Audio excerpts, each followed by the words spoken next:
Colonel Rakesh Kumar Verma जी, गुरु श्री हरिवंश महाराज जी।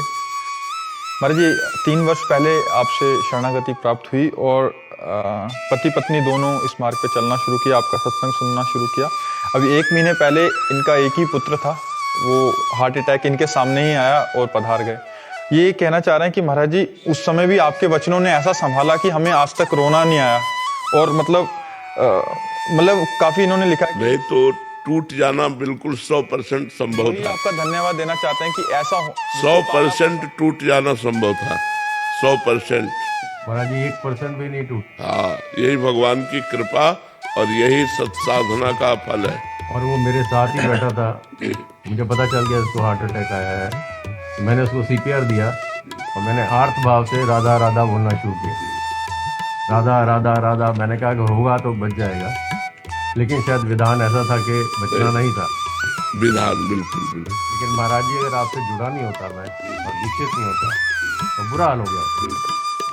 अभी हम दूसरों को ठीक कर रहे हैं, मैं और मेरी वाइफ वो है बैठी है, हम दूसरों को सांत्वना देते हैं कि आपको हम आश्चर्य की बात बताएं, जैसे आपके हुआ ना, ऐसे एक हमारे वकील शिष्य हैं, और मतलब उनका एक ही लड़का था, 22 वर्ष का था, अभी कोई संस्कार ब्याह आदि के नहीं हुए थे, पूरी कमाई पूरा सब उसी के लिए था, और वो पधार गया।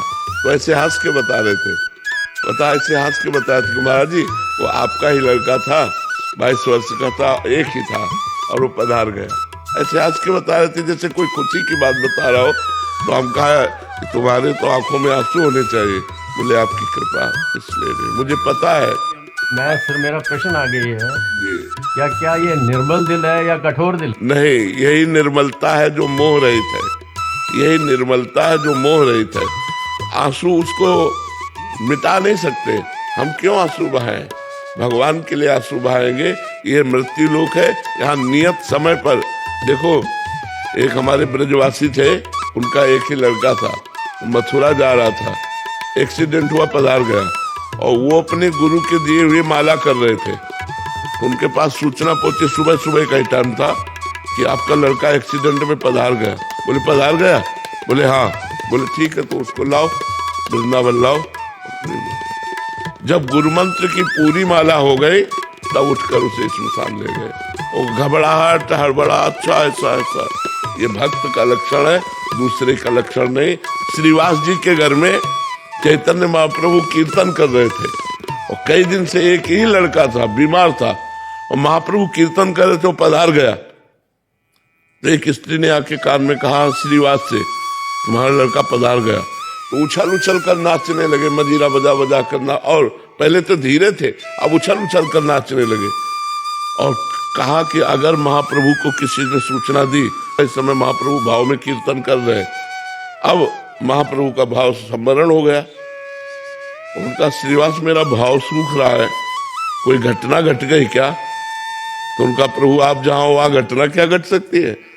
सर्वाश्चर्य में आप कीर्तन कर रहे हैं क्या? तब दूसरे ने कहा कि श्रीवास का बेटा मर गया। तो कहा श्रीवास तुमने बताया क्यों नहीं? बोले प्रभु इतना बड़ा सौभाग्य किस जीव को मिल सकता है कि वो प्राण त्याग रहा हो और आप उस घर में कीर्तन कर रहे हो। प्रभु हम तो जय जय मनाते हैं कि हमारे बेटे का सौभाग्य हो गया। तो उनका श्रीवास आज तुमने श्री कृष्ण को खरीद लिया। चैतन्य महाप्रभु ने कहा आज तुमने श्री बातें बनाना अलग होता है, जब अपने ऊपर आता है और उस समय भक्ति बनी रहे, यही सर्वश्रेष्ठ भाव रहता है।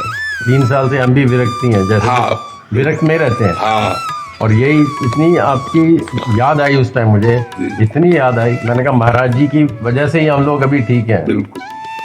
कोई कहता था कि आपके साथ बहुत बुरा हुआ, क्या हमारे साथ बुरा नहीं हुआ, हमने कभी बुरा किया होगा इसलिए हमारे साथ हुआ। नहीं, वो जीव केवल इतने ही समय तक आया है, वो जीव हाँ पूरा जी के गया अपना जितना वो कर। महाराज जी हर 2-3 दिन बाद एक प्रश्न होता ही है, क्योंकि सब घर में होती रहती हैं, मोह के कारण क्लेश होता है, स्वाभाविक है महाराज जी, बट ये एक प्रेरणा स्रोत नहीं। ज्ञान उपदेश करना अलग बात, जब अपने ऊपर आता है फिर ज्ञान काम करे तो बात होता है, ये साधारण बात नहीं है। बाबा ये हो ही नहीं सकता था अगर मैं जुड़ा नहीं होता यहाँ, हम पागल हो जाते। बिल्कुल बिल्कुल नहीं, धन्यवाद है भगवान की आपके ऊपर विशेष कृपा है, विशेष कृपा है। हाँ, विशेष कृपा।